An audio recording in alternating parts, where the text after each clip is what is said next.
Вы смотрите программу интервью на телеканале БСТ. С вами Юлия Краснова. И сегодня у нас в гостях Максим Родионов, начальник отдела информации и общественных связей МВД Республики Башкортостан. Максим, здравствуйте. Здравствуйте. Ну, новости те же, цифры, наверное, статистика тоже не сильно меняется. Говорим мы сегодня о безопасности в плане мошенников, как себя защитить. Вот буквально сегодня вахтовик из Башкортостана оставил пакет с 1 000 000 рублей у мусорки в Москве по просьбе аферистов. Как такое возможно?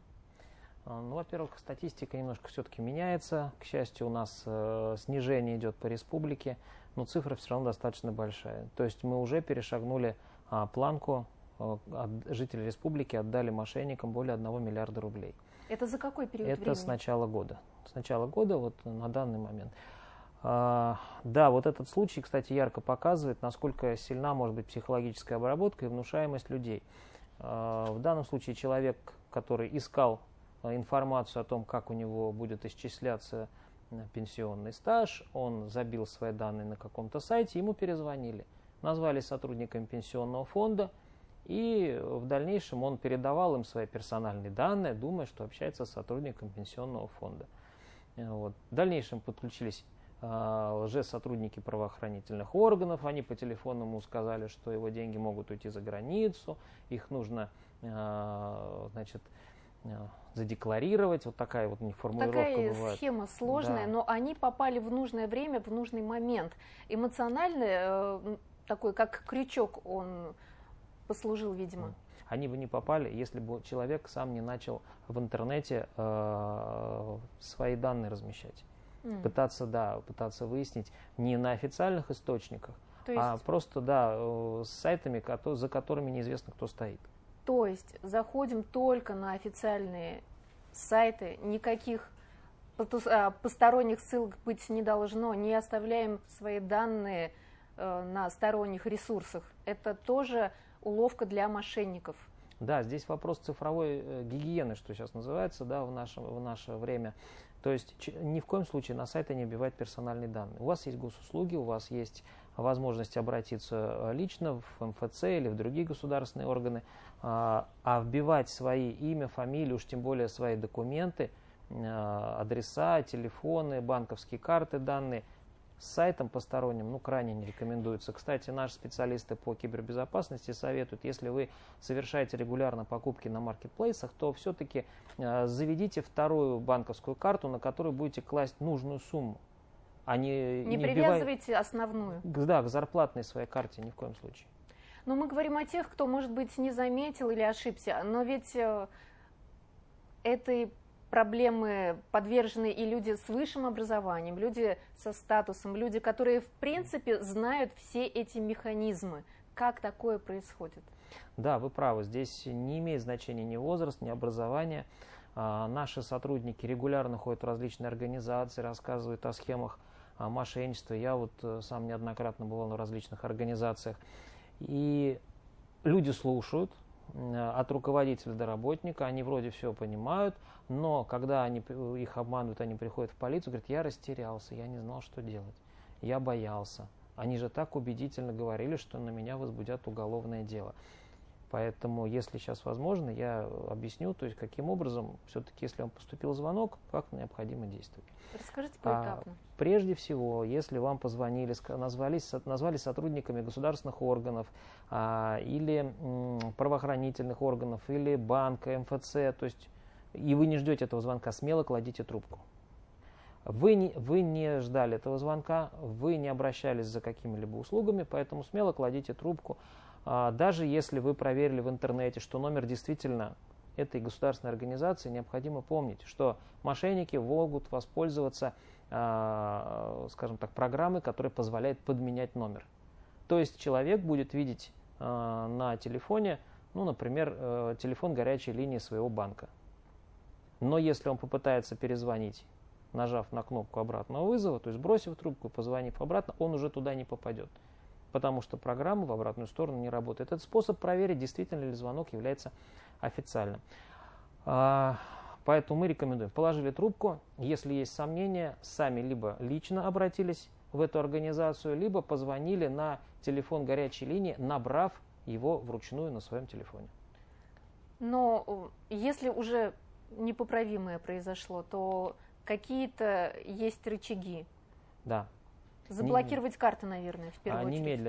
Немедленно блокируйте карту, то есть позвонив в свой банк, заблокировав счет, чтобы никаких транзакций не проводилось, и немедленно обращайтесь в полицию. От скорости этого обращения зависит то, возможно ли уже еще остановить перечисление денежных средств. У нас, к счастью, уже отработанная схема и нередко примеры, когда удается спасти или всю сумму, или даже или часть денег. То есть вы в контакте с банками, и есть какой-то вот этот люфт временной, когда еще можно остановить и вернуть все назад?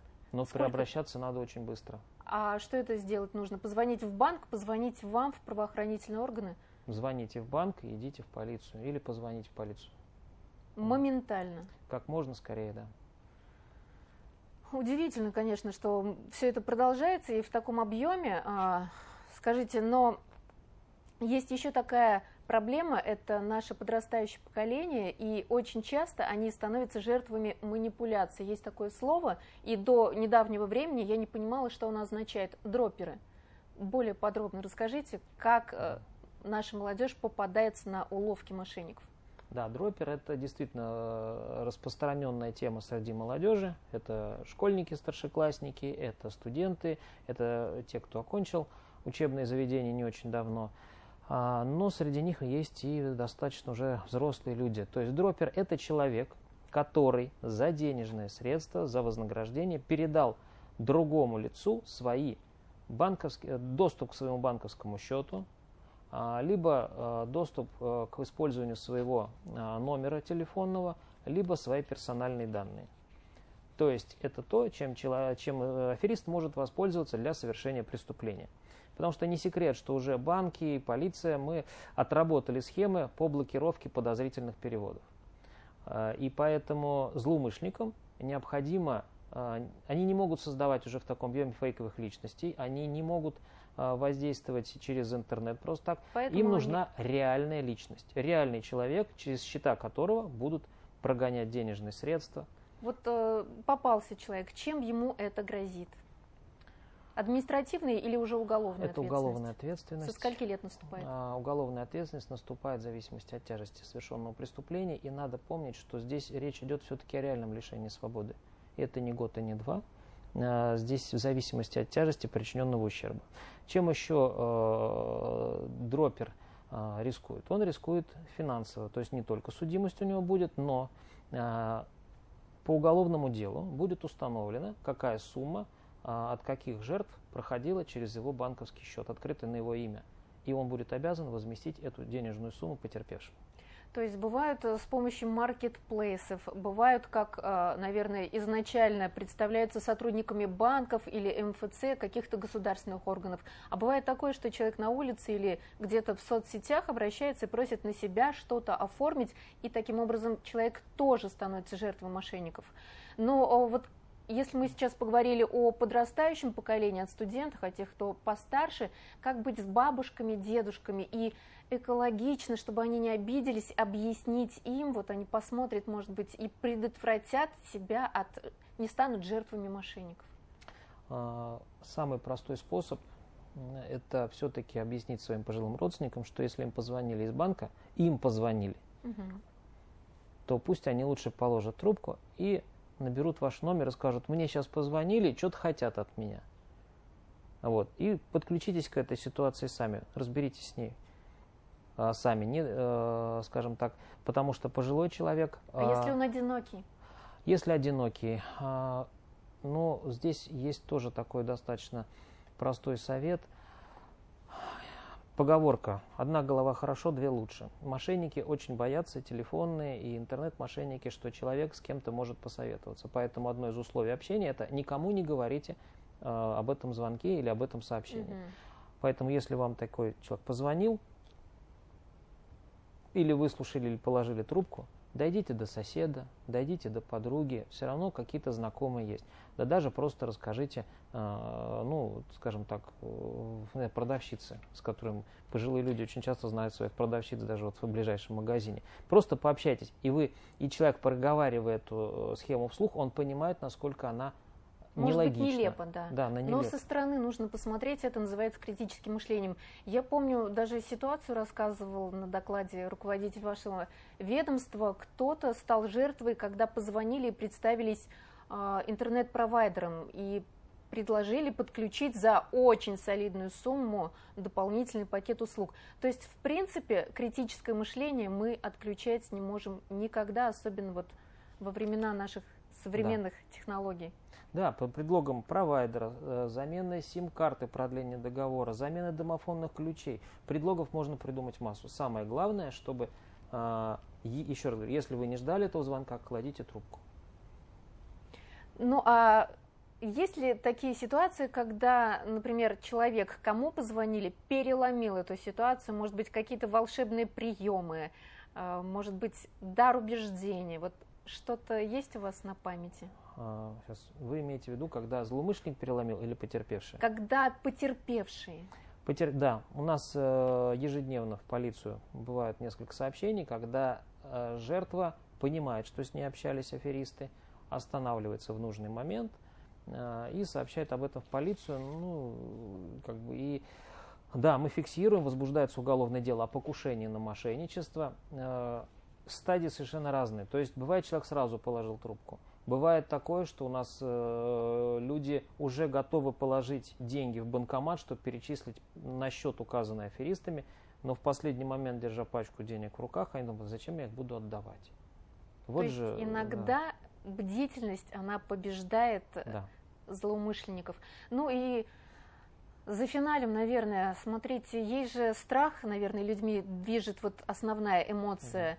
Может быть, какие-то чувства вины или какие-то другие эмоции, на что обращать внимание внутри себя, и еще раз пошагово вот те полезные рекомендации, если вдруг позвонили мошенники, как себя вести, еще раз, и если вдруг что-то, не дай бог, произошло, как предотвратить дальнейшие последствия. Если позвонили и начали пугать какими-либо последствиями, назвались сотрудниками правоохранительных органов, каких-то государственных организаций, угрожают потерей денег, персональных данных, там, возбуждением уголовного дела, смело кладите трубку. Такие разговоры не происходят по телефону. По повестке или лично? Только по повестке или лично, да. То есть человека пригласят и уже объяснят, в чем дело. Никаких телефонных разговоров на эту тему быть не может. Ничего не бойся. Ничего Наверное, не это бойся, самая главная рекомендация. Ни в коем случае, да, еще говорят, мне же сказали, что это гостайна. Никаких гостайн по телефону никому рассказывать не будут. Ну, то есть бдительность никто не отменял, критическое мышление мы соблюдаем. Ну и будем надеяться, что таких ситуаций в следующее полугодие станет только меньше. Вам спасибо за вашу работу, что делаешь. Держите руку на пульсе, и спасибо, что пришли на интервью. Пожалуйста. Я напоминаю, что вы смотрели интервью на телеканале БСТ. С вами была Юлия Краснова. До встречи в эфире.